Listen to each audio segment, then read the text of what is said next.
Hey Peeps, we're back with more Need for Speed Hot Pursuit 2, and this time we're going to be trying out the career path. Alright, so let's do this. Yeah. Should I go to Hot Pursuit or Championship? Which career path do we want to do? Championship, I guess. It's hard enough. Oh, it's just me? Is there traffic? That might affect everything. There might be traffic. So, got any other things you want to discuss? Oh, how about the fact that, Trudeau, now that he's in, the U.S. is, going on about how attractive our PM is. He is. He's very good looking. Probably one of the most handsome prime ministers Canada has ever had. Yeah, because he is also one of the youngest prime ministers Canada's ever had. Yeah, but also he is just traditionally handsome. But I'm gonna say some people have said they would move to Canada because we have an attractive prime minister. I'm going to say that's a very bad reason to move to a country. Well, it's weird because it's not like Obama is bad looking. So for people in the U.S. to be like, oh, I'll move there. But he has gotten gray hairs from all the stress and everything. Oh, God. So, I would... my entire head would be gray if I had to run. I'd have, pure white hair by the end. Me? Oh, no. But, yeah, I think that's hilarious. And I don't know if anyone else has noticed this, but, because during the elections, somebody made a very beautiful graphic that compared our candidates to the characters in Game of Thrones. Oh, yeah. And so it was like Harper was stupid Joffrey. Fuckface. That's it. Joffrey. Yeah, which I feel is accurate. Trudeau was Jon Snow. Elizabeth May was Khaleesi. And Mulcair was, oh my god, Dinklage's character. Oh, Tyrion Lannister. Tyrion, yeah. But I think my favorite part of that is, so all I saw was, when over top of it, when I first saw it, all I saw out of the corner of my eye was Canadian, and then I saw the image, and I went, I didn't know that Josh Groban was Canadian. And I had to scroll back up to look at it and realize that it was actually Trudeau. And so, I don't know if anybody else thinks it, but if Trudeau were to have longer hair that was black and curly, he would look just like Josh Groban. Not exactly, but they could be brothers.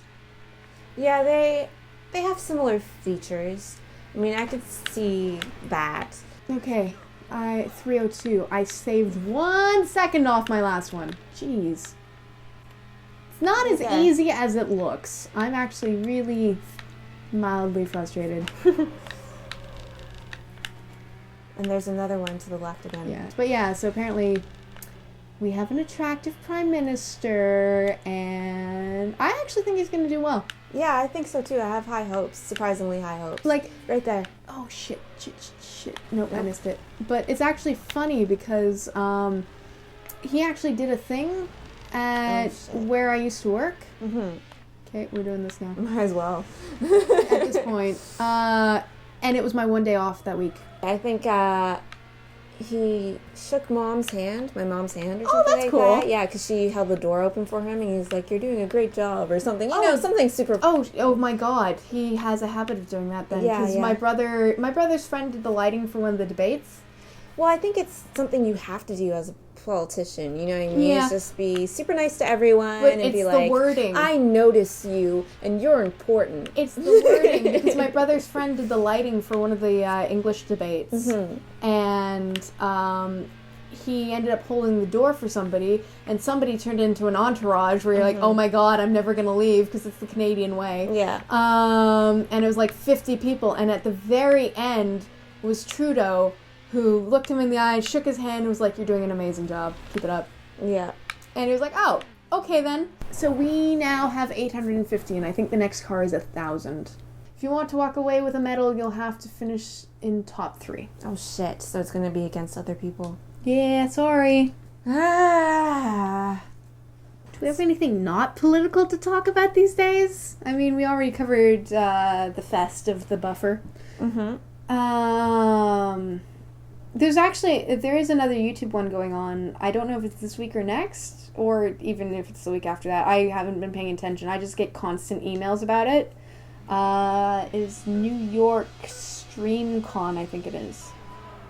And it looks interesting, but the one thing that really annoys me is they're like, meet all of the most famous YouTubers or whatever, right? So they say meet the most famous YouTubers, but they don't give you their YouTube handle. Oh. They only give you like their actual name. And so I don't recognize a lot of them because I don't pay attention. The only one I recognized was iJustine. And it's because her name is Justine, and also because she's been on like everything. So I thought that was kind of annoying because it's like, you're doing a YouTube thing and you don't even say their YouTube handle. Oh shit. What's the point? Why? I was doing so well. I didn't even realize there was 5 people. Yeah. So, I don't know. How do you feel about that? Like with Bufferfest, they actually said, like, this is Swoozie. From this, yeah. Is it Swoozie? Yes. I'm so sorry. I'm going to show you some of his stuff. I will start watching his stuff because he did seem like a really nice and interesting guy. He's very funny. He does animations. Like, he tells anecdotes and does animations for them. And we'd get along like a champ then. Yeah. So, I'll show you some of his stuff today. Okay. That's what we'll do. Usually, is this my internet education? Yes. Ooh. Also, we need to finish Con Man. Yes. Although now, they gave us a surprise and said you now own it for life because, like, as a thank you. Oh, that's nice. So, like, I was already going to get a DVD, but now I can stream it on Vimeo. Unlimited. That's good. Yeah, so I'm really super happy about that. And thank you, Alan Tudyk. You're an amazing man. You and Nathan Fillion. I'm not gonna be on a first name basis. I've never even met them. I think I may have been in the same room as Nathan Fillion once, but I've never actually met either of them. I would love to. Yeah. No, the only like really famous people that I've met that are not voice actors, which. No offense to voice actors, but I can't really exactly call them super famous because a lot of people, if I said their name, they'd be like, Yahoo! And then I'd say the characters and they'd be like, oh, hey! I love those people! And yeah, you don't even know what they look like. I'm terrible about that. Like, I really like voice actors and what they do, but honestly, I can't recognize their names. Son of a bitch. No worries. The only one you need to know about is Scott McNeil. That's a lie. I'm sorry to every voice actor out there. Scott McNeil, Nathan Nolan. Jim Cummings. Oh yeah, Jim Cummings. Oh, amazing man. Kirby Morrow, great guy. He's hilarious. Oh my god, I can picture his face perfectly and I can't remember his name. He played Inuyasha. Richard Cox. Yeah, Richard Cox. So I guess I lied. Crispin Friedman. I do know a few of their names, but for most people I don't. Benjamin Israel. Yeah, different ones. But where was I going with that? Oh yeah, so like the only people I've met who are like would be considered ridiculously famous actors, I guess, and even that I wouldn't say ridiculously famous, but like people know their names. Yeah, household names. One of them is ridiculously famous, Tom Felton. Okay, yeah, that counts as that counts as ridiculous. Yeah, met him at Fan Expo one year. Great guy, super nice. Jeez. And James Marsters, actually. Okay, yeah. Also super nice. Yeah. Yeah, they're just salt of the earth people. Like they're really down to earth. Like I didn't have like an extended conversation or anything, but it's like when they talk to you, it's like they're talking to you. Yeah, but otherwise, no, I haven't actually met anyone I'd consider famous, and I've never actually like run into a famous person somewhere. My dad did once. Yes. In Vegas, he ran into Pacino, I think. Was it Pacino? No, it's the other one I always confuse with Pacino. Is it? Are you sure about that? Because the only person I can imagine confusing with Al Pacino is like Sean Penn. I believe De Niro? No, I always confuse De Niro and Pacino. It was Pacino. You might be able to do it. I think you can.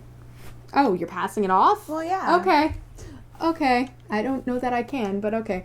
Yeah, he was in Vegas for a convention for work and tried to get on the elevator, and there were like a bunch of big burly guys in like suits with like earpieces, and the guy like basically put his hand to my dad's chest and was like, "I'm gonna have to ask you to step back." And before the doors closed, he noticed someone like ridiculously short in the middle, but he was like, he couldn't really get a good view of who it was. And then when he got downstairs, yeah, I don't think this is happening. He realized there was a like film thing, and it was Pacino. Uh-huh. So I don't know if you can count that as meeting, but they ran into each other. Yeah, maybe I should just restart the race. What are we thinking? Yep. Do you want me to just quit and restart and just go from there? It was a bad start. Like, it was the worst start. You can't even see the people on your map. And I think it's because I was talking. Yeah. You're gonna have to take up the mantle so I can get more than 5 feet. Unfortunately, I don't have much to say right now. Like, I don't know. I'm fine with conversation, but actually generating a topic, especially when I don't have something in front of me to look at and be like, hey, we could talk about this. But yeah, because why do you think that is? I don't know. How are you at improv? What just happened? Improv, I'm fine because I don't have to think. I just respond. So, don't think, just respond. I have nothing to respond to if you're concentrating on this. It's like a wall, talking to a wall. Ouch! Hey, I will have you know, I am the most energetic wall you have ever met. Like a wall with a whole bunch of pulsating lights on it? Sure, yeah. Oh, the butt lights. That is what my wall would be. I would be a wall of butt lights. That's what this episode's probably going to end up being called, just butt lights. I'd be down with that. So what I'm talking about is there's this thing, you can find it online, and they're lights that are shaped like butts, and to turn them on, you have to smack them. And it's hilarious. And they come in different colors, and they're super fucking expensive. Oh, yeah.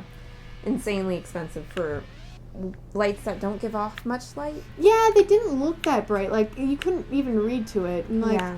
I don't know. There's something about, like, sitting down with a book and just slapping a butt to be able to see. That's just hilarious. So if they made them brighter, I might actually consider it. And also if I had that kind of money. But, yeah, they're like $1,000 or something for a butt light. And I'm like, I don't know if the joke is worth it. Yeah, the joke isn't that funny. This is not $1,000 joke. Now, it might be it's actually like the materials that it takes to make it are that expensive, but I'm just like, I can't afford to spend that much money on a butt. I can't afford to spend that much money on my own butt. Not that I would. I mean, I'm happy with my butt. I can't believe Nicki Minaj's butt is fake. Hers and Kim Kardashian's. And I'm not surprised with Kim Kardashian, just because, like, that image, I was like, there's no way your butt is naturally that big. No offense. But it makes me sad. I feel like, well, yeah, for one thing, I was lied to, but it's just like, there's a short... Yeah, nope. There's another one coming up that way. Yeah, no. Nope. All right. I'm catching up to the... I see it! I can see the car. But anyway, fake butts. Oh, yes. It made me so sad. It's just like, I just wanted it to be natural. I wanted her to be, like, representing all the big butt women in the world. But it's like, nope. And I'm like, although it is interesting that so many people are ashamed of having big butts, and these people went out of their way to get them. Yeah. It just goes to show you, it's just like, you just have to work with what you have. Just work with it. Yeah. Because someone out there is going to appreciate you for who you are. Yeah, just be happy that you are who you are. And, like, I know there's always someone who's going to be jealous of what you have, even if you yourself don't appreciate it, you know? Yeah, so, I mean, it's easy enough for someone to say, like, be happy with who you are when you're not that person who's not happy with himself. Yeah. But I think it's safe to say, like, we've all been there where we're like, oh, you have that day where you feel really, like, not pretty or whatever. And you know what? That's okay. But just remember that You know, everyone else feels that way at some point, and you are a special snowflake. But yeah, no, everyone is insecure about at least one part of their body. I know, like, the actress from Dirty Dancing. You haven't seen the movie, I don't think. Isn't she dead? No. Am I thinking of someone else? Patrick Swayze. Yeah, he's definitely dead. Yeah, but... I wasn't first, and then I fucked it up, and then this asshole came along. But Jennifer Grey, the actress from that movie, she had, like, a bump on her nose. Oh, really? Yeah, like, her nose was kind of, like, broken. That's not... No! No! Oh, you made it. You made it. You made it. I did it? You somehow managed to do it. But she had a bump on her nose. A bump on her nose that made her very distinct, right? Her face very distinct. And she got it fixed. She got a nose job and lost her career because of that. Because people recognized her because of her nose. Her nose is what made her special, right? So it just goes to show you that it's like something that you might not appreciate about yourself, someone else will. That is terrible that, like, you could lose your career because, like, on one side I'm like, yeah, you should be happy with who you are, but on the other side... It's hard to do that. If you feel more comfortable being, like, changing something, I can see it. Yeah. It's a difficult issue because, like, on the one hand... If you're super unhappy with it, yeah, you should work towards making yourself happy. But at the same time, it's like you don't necessarily need to change the thing to become happy. Sometimes you just have to learn how to accept the thing and appreciate it. So it's just you have to find what works for you. This was something we should probably talk about in a different video because it's like the worst time. So, I guess that is that for words. That is it for this video. So, until next time, go play, peeps. Bye! That stupid fucking bus. Now I can't even drive in a straight goddamn line. Not that I could before. But now I'm getting angry, and I'm starting to swear like a mother. And, that's right, moms swear too. I'll probably end up playing this game on my own at some point and just... Okay, unlocking everything? Yeah. Cool. If you need a hand. Yeah. It's a good I will game. fail thousands of times for you. I suck at driving games in general, but I like the cars.